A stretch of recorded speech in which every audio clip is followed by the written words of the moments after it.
woke up around 3 in the morning. Yeah, I know, a witching hour. To my dog ferociously barking. It startled me awake, because he only barks like that when someone he doesn't know is in the house. After a short while, he stops barking, and we both listen intently for any noises.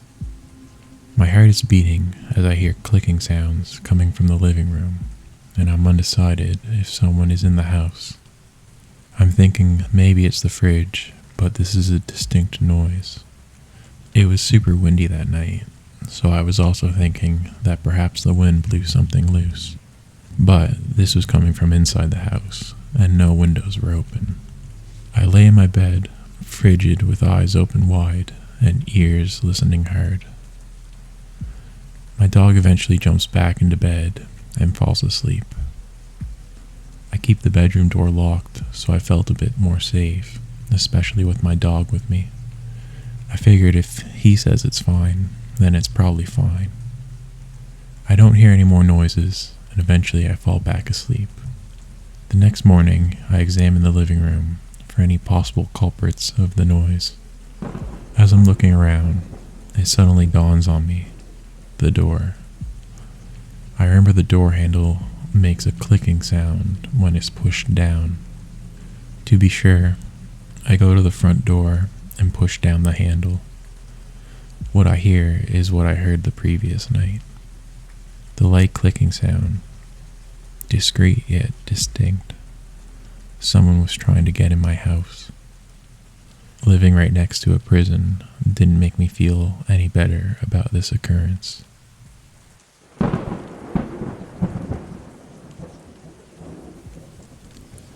It was my senior year in high school.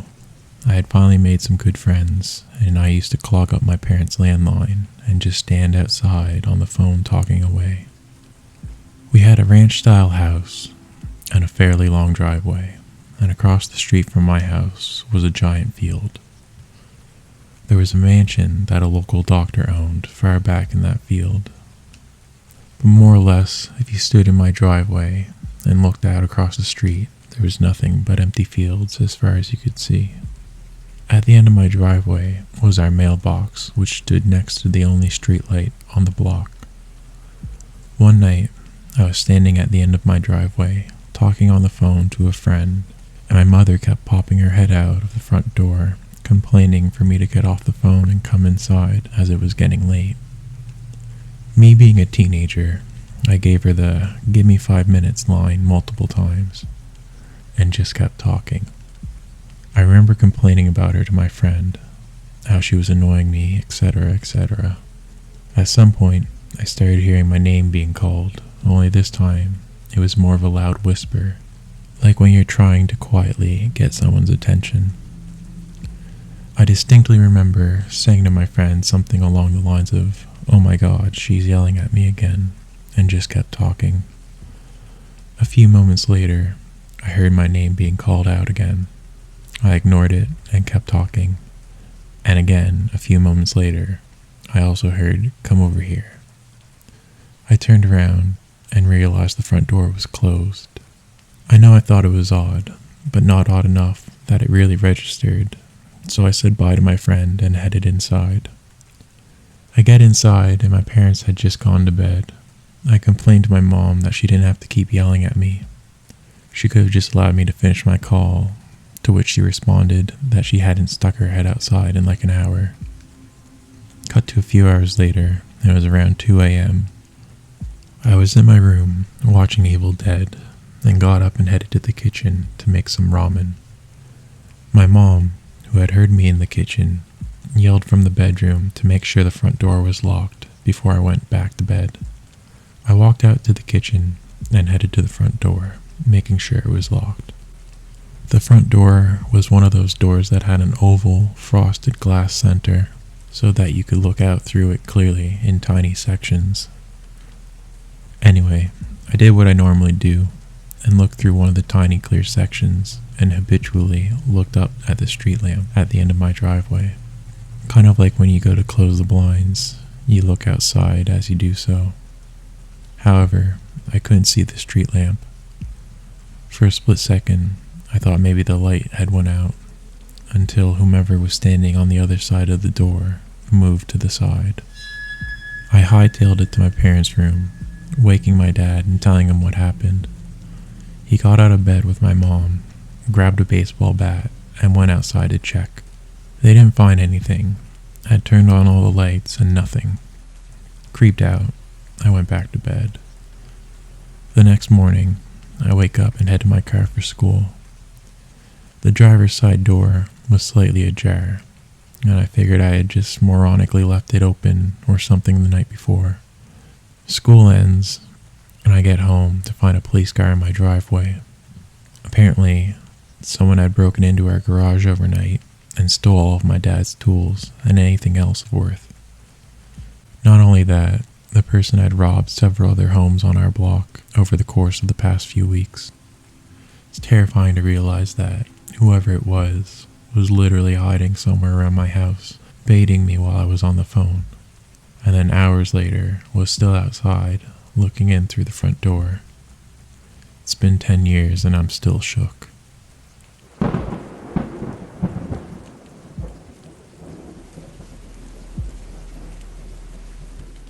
Although it doesn't seem like it, this happened quite a while back, probably over 10 years ago.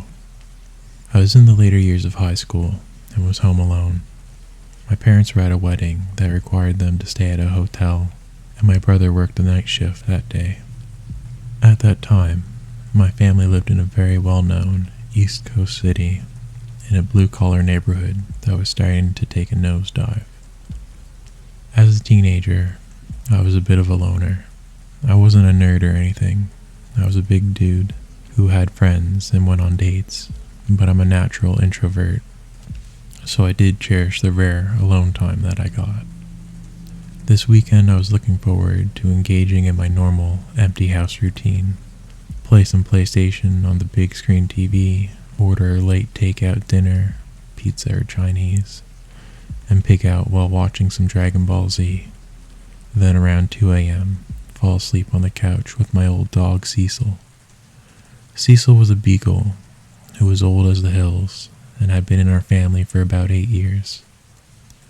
He was quiet and peaceful and spent his time begging for food and sleeping. Unlike most beagles, Cecil never howled or barked. He was more than content to rest his head on your lap and spend the night there. Anyways, it's around 1 a.m.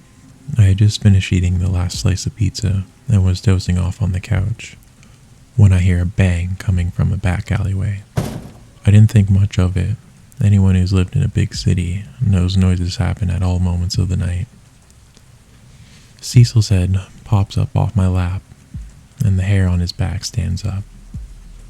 He was always a bit skittish, so I calmed him down and started dozing off again. No more than 2 minutes later, I hear another bang, and Cecil did something I've never seen him do before. He leapt off the couch and ran like the wind towards the door leading to the basement, barking and growling like a dog twice his size. The look on his face reminded me of a German shepherd. I'd never seen him do that before, which got my adrenaline pumping. Through the dog's barking, I can now make out a persistent banging. There was a seldom used door in the basement that led to the back alleyway. It was old and rusted and was hard to open, even with a key, and it made a lot of noise. I suddenly realized someone was trying to break into the house through that basement door. A quick little bit of context for anyone who hasn't lived in a bad neighborhood. If someone tries to get into your house and moves on after they realize the door was locked, they wanted your stuff. If someone is persistently trying to get into your house despite the door being locked, well, they want you. Knowing this, I rush upstairs to grab the heavy wooden bat that I keep under the bed for situations like this. Then I head down to the basement. I probably should have ran, but I was a macho teenager with a tough guy complex, plus I had nowhere else to go. While I'm heading down the stairs to the basement, Cecil blows past me with the speed and aggression of a dog half his age. Suddenly I hear a man's voice say, "Oh, fuck," and the banging stopped. I didn't call the cops or anyone else, which was probably the dumbest thing I could have done. I just sat up for the rest of the night with the bat in hand. My brother came home in the morning, and I told him what happened. We went down to the basement door to take a look, and when we gave it a tug to open it, the whole thing fell off. This psycho was one good shove away from getting into my house, but old Cecil had scared him off. I was pretty sure that fat, lazy old dog saved my life. When I tell this story to people, they dismiss his actions as a dog doing what a dog's supposed to do. But when I tell you that Cecil never barked or moved like that in his life, you can take that to the bank. It was almost like he knew the urgency, or like he knew the door was going to give. A few years back, we had to put him down because he just had no will to live anymore.